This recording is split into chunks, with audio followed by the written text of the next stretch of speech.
जीवन घडवण्याचं काम करते, लोककला आपल्याला माणूस बनवण्याचं काम करते. आपल्याला माहित असेल की लहानपणी आपण वासुदेवाचा येत होता तो सकाळी उठल्याबरोबर आपल्याला वेगवेगळी गीते त्याची समाज प्रबोधनाची गोष्ट आपल्या कानावर पडत होती आणि आपण हळूहळू सबकॉन्शियसली त्याला फॉलो करत होतो. आपल्या आजूबाजूला कीर्तन ऐकू येतं, त्या कीर्तनातून आपल्याला जीवनाचा किती सुंदर संदेश मिळतो आणि प्रभावी मिळतो.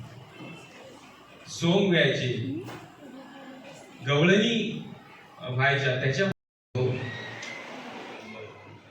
या ठिकाणी माझ्यासारख्या सामान्य माणसाचा सत्कार करून माझ्या कलेचं शीत करण्याचा प्रयत्न करणारे सर्व या ठिकाणचे आजचे अध्यक्ष, उद्घाटक आणि उपस्थित सर्व कलाप्रेमी मित्रांनो, मी कसा खाल्लो? मी काही आईच्या पोटातून आलो नाही. माझ्या घरी कुठलाही सांस्कृतिक वारसा नव्हता. परंतु जेव्हा गावात त्यावेळेस लग्नात लाऊडस्पीकर आला किंवा गावात किंगरीवाला आला, दोन कुठेतरी बासरीचा आवाज, एक गुलाब मिश्रा म्हणून होता त्याचा ऐकला, माझ्या मनाला भावलं आणि जे भावलं ते करण्याचा मी पुढे प्रयत्न केला. या माध्यमातून गावगाड्यात राहून, शेतीवाडीत जाऊन, घरची शेती होती, शेतीवाडीत जाऊन कुठं पाखरं हाणायला, तर अशा अवस्थेत जाताना एखादा पक्षी बोलला, निष्काम कर्मयोगी गाडगे बाबा, राष्ट्रसंत तुकडोजी महाराज, माझी पत्नी सौनीता ढोरे ही देखील सतत महाराष्ट्रात हिंडली. गोव्याला पण कार्यक्रम झाला, पणजीला. तर या छोट्याशा गावखेड्यात राहणाऱ्या कलाकाराचा संपूर्ण महाराष्ट्रात भ्रमंती फक्त कलेनं केली.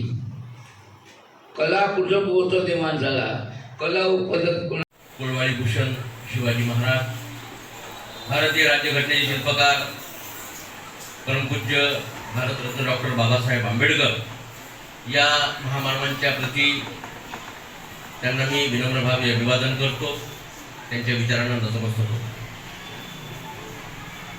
आपल्या विदर्भातील निष्काम कर्मयोगी संत गाडगे बाबा यांच्या सुद्धा विचारांना मी विनम्रभावे नतमस्तक होतो. आजच्या या कार्यक्रमाचे अध्यक्ष, सन्माननीय आमचे सहकारी मित्र आदरणीय गजाननजी उईके सर, ती कला प्रसारित होत असते. प्रिय विद्यार्थ्यांनो, या ठिकाणी काही लोकांना उपजत कला जन्मतात.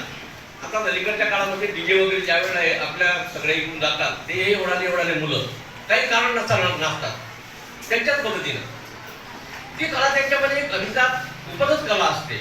त्याला काही पुढे तो डान्स क्लास शिकलेला नसतो. तुमच्या घरामध्ये, माझ्या घरामध्ये अशी मुलं तुम्हाला पाहायला मिळतात. आणि ज्या वेळेला ही कला वृद्धिंगत होते, मग कलेचं महत्व काय, कला कशासाठी पाहिजे? तर आपण आता या ठिकाणी आपण भाषणाचा कार्यक्रम घेतला. आता तुमचा घरी जाण्याचा वेळ झालेला आहे, तुम्ही जास्तीत जास्त आणखी अर्धा एक तास बसू शकता. आणि मी जर तुम्हाला खूप काही सांगत बसलो तर मग तुम्हाला थांबा येतील, मग तर आता कधी सुट्टी होते, आपल्याला जायचं आहे घरी, आजची सॅटरडे आहे, घरी जायचं आहे. भाषणाच्या माध्यमातून जे काम होऊ शकत नाही, ते प्रभावी काम कलेच्या माध्यमातून आपण करू शकतो. सकारात्मक दृष्टिकोन जर आपण अंगीकारला तर आपण सर्व भाग्यशाली आहोत की या कार्यक्रमाला आपल्याला उपस्थित राहता आलं. नेरची जी काही पार्श्वभूमी आहे, या पार्श्वभूमीची क्षेत्राशी निगडीत मान्यवर या ठिकाणी उपस्थित झालेला आणि हा जो एक साक्षी भाव आपल्यामध्ये निर्माण झाला आहे, ही एक सौभाग्यशाली आजची गोष्ट. तर लोककला आणि जीवन एक दरोई साहेब, सन्माननीय काका, उपस्थित सर्व माझे विद्यार्थी बंधू भगिनी.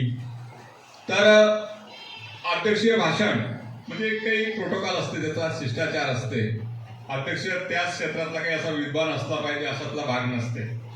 कार्यक्रम कसा झाला या बाबतीत त्यांचं मनोगत व्यक्त त्यांनी करायला पाहिजे असते आणि कार्यक्रमाची फलश्रुती काय आहे, कार्यक्रमाची यशस्वीता काय झाली हेच अध्यक्षाला सांगायचं असते. वास्तविकतामध्ये राहुल हळदे यांनी सांगितले की ज्या देशातील लोककला नष्ट झालेल्या आहेत त्या ठिकाणी विध्वंसकतेचे प्रकार सुरू झालेले आहे. म्हणजे जीवन जगताना लोककला किती महत्वपूर्ण आहे तो आपल्या जीवनाचा